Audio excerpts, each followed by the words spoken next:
$33 billion spent without Parliament endorsement. Mark Carney's bold move sparks outrage. The fallout from Carney's decision to bypass Parliament continues to reverberate, affecting not just his standing with the public, but also his ability to govern effectively. As more details about the $33 billion in spending come to light, new questions are emerging about the specific allocations and whether they represent the most prudent use of taxpayer money. For instance, while funding for employment and social development Canada is seen as a necessary intervention in response to unemployment spikes, the effectiveness of such large-scale programs remains up for debate. The lack of transparency in how these funds will be distributed and whether they will be used efficiently has led many to speculate about potential waste and mismanagement. The $178 million allocation to the CBC is perhaps the most contentious, drawing sharp lines of division between the political left and right.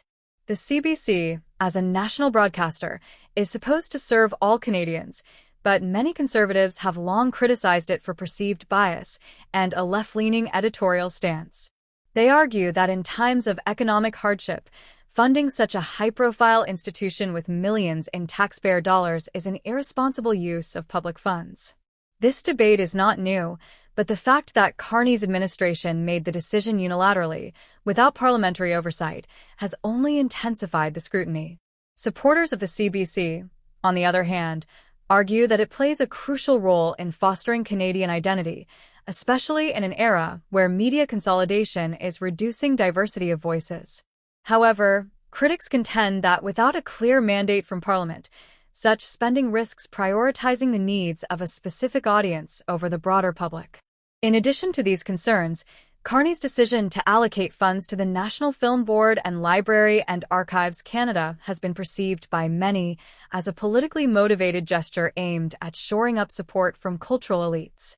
The $9.9 million for the National Film Board and the $20 million for Library and Archives Canada are seen by critics as examples of patronage spending, allocations that benefit select interest groups rather than addressing the immediate concerns of struggling Canadians.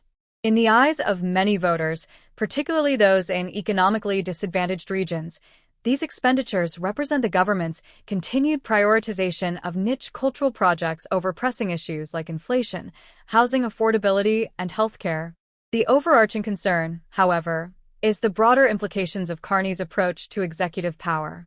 By bypassing the legislative process, he has set a concerning precedent for future governments, one that could embolden other leaders to sidestep parliamentary approval in favor of swift executive action.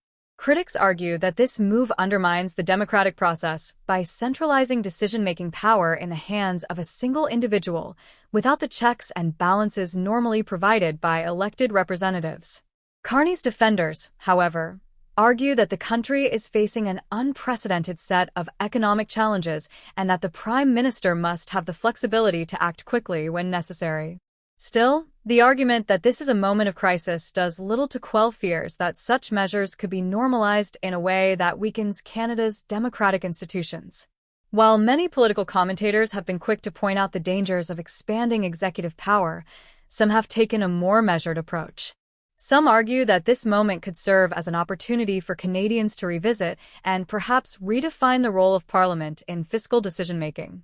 In times of crisis, it's conceivable that Parliament could delegate some of its decision-making authority to the executive branch, provided that stringent safeguards are put in place to prevent abuse.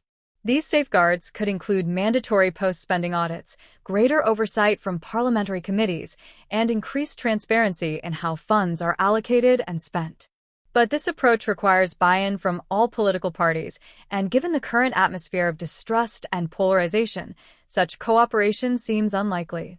One of the most profound implications of Carney's decision may be the impact it has on his relationship with the Canadian electorate. The move to authorize $33 billion in spending without consulting Parliament has played directly into the hands of Carney's critics, particularly those on the right. Conservative voters, already suspicious of the Liberal Party's fiscal management, see this as confirmation of their worst fears, that Carney, despite his technocratic credentials, is no different from his predecessors in his approach to public spending. The Conservative Party, under Poilievre's leadership, has seized on this issue as a rallying cry, accusing Carney of engaging in the same fiscal irresponsibility that characterized the Trudeau government. With the 2025 federal election on the horizon, Poilievre's party is now framing itself as the only alternative to Carney's Liberal government, promising a return to fiscal responsibility, accountability, and parliamentary oversight. Carney's approval rating, which had been relatively stable following his ascension to the prime ministership, has seen a marked decline in the wake of the $33 billion decision. Many of those who voted for him in the hope of a more stable, measured government are now questioning whether they made the right choice.